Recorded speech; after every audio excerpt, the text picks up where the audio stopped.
Hello, my name is Mia Baum. Hi, so today I will be discussing a prokaryotic-eukaryotic interaction, specifically the interaction between Helicobacter pylori and gastrointestinal epithelial cells.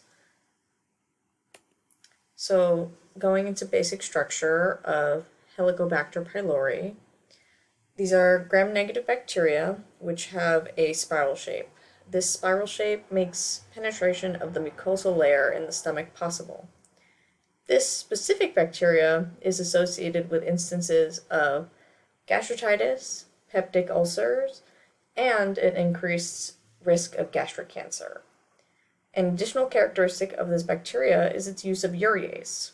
Urease neutralizes gastric acids, which allows for the survival of bacteria in the stomach.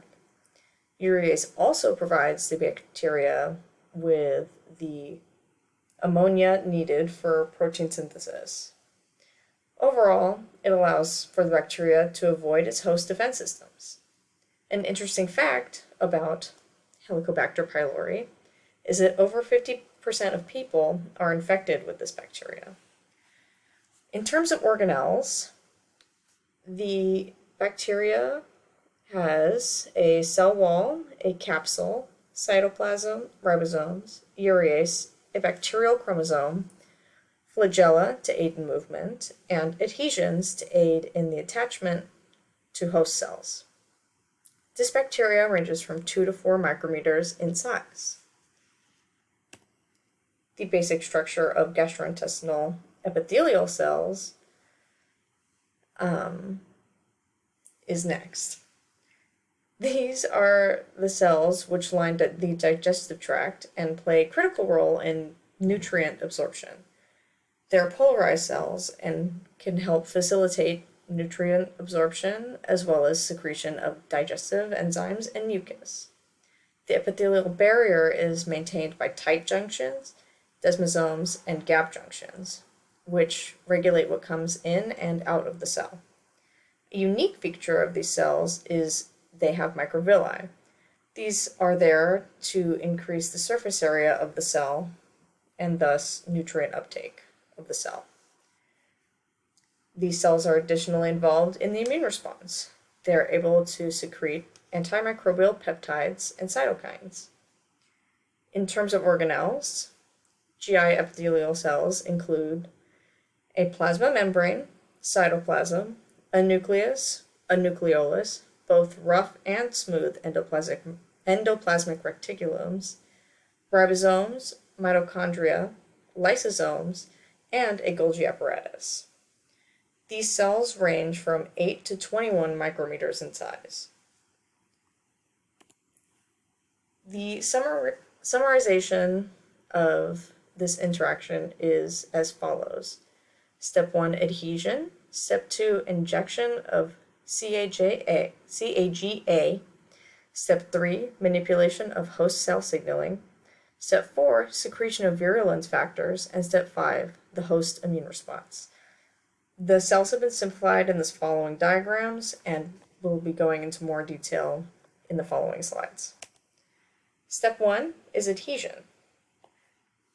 This is a crucial step in which H. pylori uses special adhesions located on its bacterial surface to adhere firmly to the gastrointestinal epithelial cells.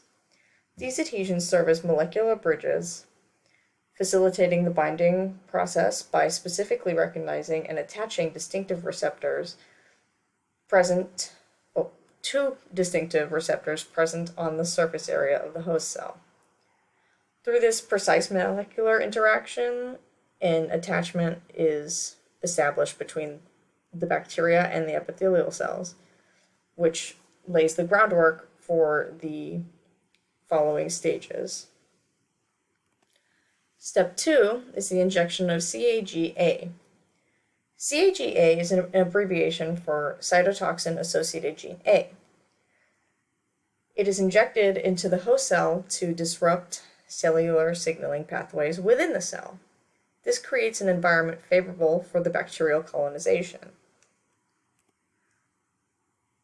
This injection interferes with the signaling pathways of the cell, causing changes in cell morphology, disruptions in cell-to-cell junctions, and changes in the cytoskeleton. Step 4 is secretion of virulence factors. H. pylori then secretes virulence factors into the host cell. There are two types of virulence factor: vacuolating cytotoxin A, which induces vacuolation and apoptosis of the cell, and gamma-glutamyl transpeptidase, which assists in immune response evasion, and inflammation.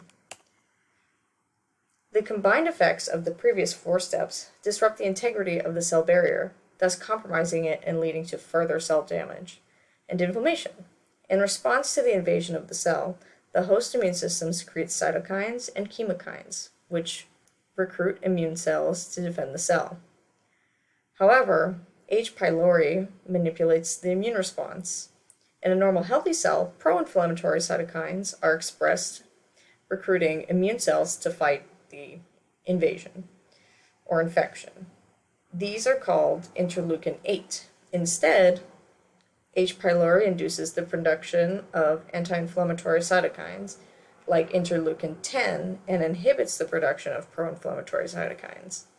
Thus, it dampens the immune response and creates an environment for bacterial persistence within the affected cells.